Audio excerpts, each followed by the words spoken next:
जी ने पार्लियामेंट में एक बात जो है इशारा जो किया कि माँ लक्ष्मी की कृपा जो है वो मिडिल क्लास पे बनी रहे। और आज जो माननीय वित्त मंत्री जी ने जो बजट पेश किया है उसमें पूरी एक कोशिश जो है वो की गई है कि जो मिडिल क्लास के चेहरे हैं वो मुस्कुराएं। और जिस तरह से एक उनकी तरफ से अनाउंसमेंट हुई कि 12 लाख तक यानी कि 1 लाख रुपया पर मंथ जिसकी इनकम है, सैलरी है, अब उसको टैक्स नहीं पे करना पड़ेगा। एक बहुत बड़ा रिलीफ जो है वो मिडिल क्लास के लिए है। इसके साथ मैं एक चीज़ और ऐड करना चाहता हूँ। जो लोग रेंटेड इनकम पे डिपेंडेंट रहे हैं और जब भी वो 2,40,000 के ऊपर जब उनकी इनकम जो है वो बन जाती थी तो टीडीएस काटा जाता था। ये ज़रूरी नहीं है कि हर कोई रिटर्न फाइल करता था।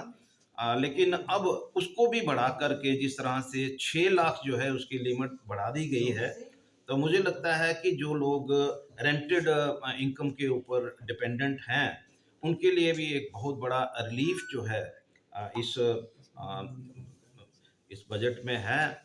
यहाँ तक मैं बात करूँ कि देखिए एक तो बजट जो है ओवरऑल डेवलपमेंट के लिए पेश किया जाता है। उसमें डिफेंस सेक्टर है, एजुकेशन सेक्टर है, हेल्थ सेक्टर है।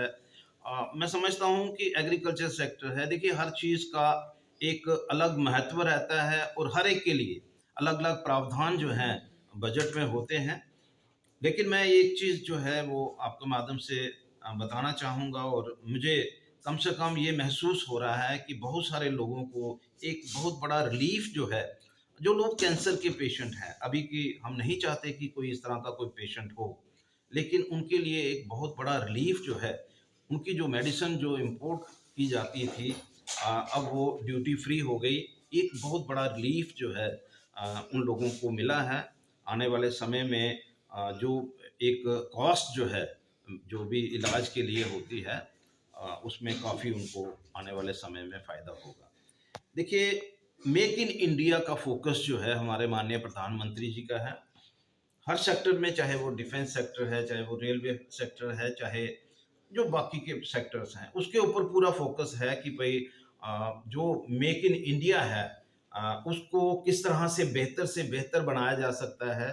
और जिस तरह से इन्होंने एक स्पेशली जो टॉयज़ हैं, उनकी क्वालिटी जो है उसको इम्प्रूव करने के लिए और वो जो टॉयज़ हैं वो वर्ल्ड लेवल के टॉयज़ जहाँ पर बन पाएँ, क्योंकि मैक्सिमम टॉयज़ हम देखते हैं कि बाहर से इम्पोर्ट होते हैं, उनके ऊपर ड्यूटीज़ भी लगी होती हैं और हमें जो लोकल हमारे जो बच्चे हैं उनको काफ़ी इस चीज़ का एक उम्मीद के साथ कि भाई बेहतर से बेहतर टाइम मिलने चाहिए, उसी का एक प्रयास जो है हमारी माननीय वित्त मंत्री जी ने इस बजट में किया है।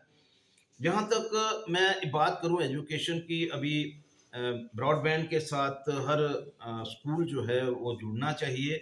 हर मेडिकल जो कॉलेज हैं या जो जो लैब सेंटर्स हैं वो जुड़ने चाहिए। उसका एक प्रयास जो है इस बजट में किया गया है।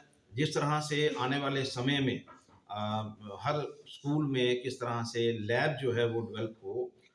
देखिए बहुत सारी चीज़ें जो हैं वो मॉडर्न तरीके के साथ आने वाले समय में आप लोगों को देखने को मिल सकती हैं। तो मुझे लगता है कि एक बहुत बड़ा प्रयास जो है इन सब चीज़ों के ऊपर किया गया है। यहाँ तक मैं एजुकेशन की बात करूँ, देखिए एजुकेशन जो है जिसमें जो हेल्थ सेक्टर के साथ जुड़े हुए हैं, एमबीबीएस के लिए उन्होंने 75,000 सीटें जो हैं वो बढ़ाने की बात जो है वो रखी है।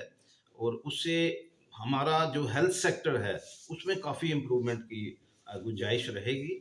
और मैं समझता हूँ कि भाई ये जो फोकस है वो हर तरफ से, अब जैसे जल शक्ति की बात, हमारे माननीय प्रधानमंत्री जी का फोकस है कि हर घर में नल होना चाहिए।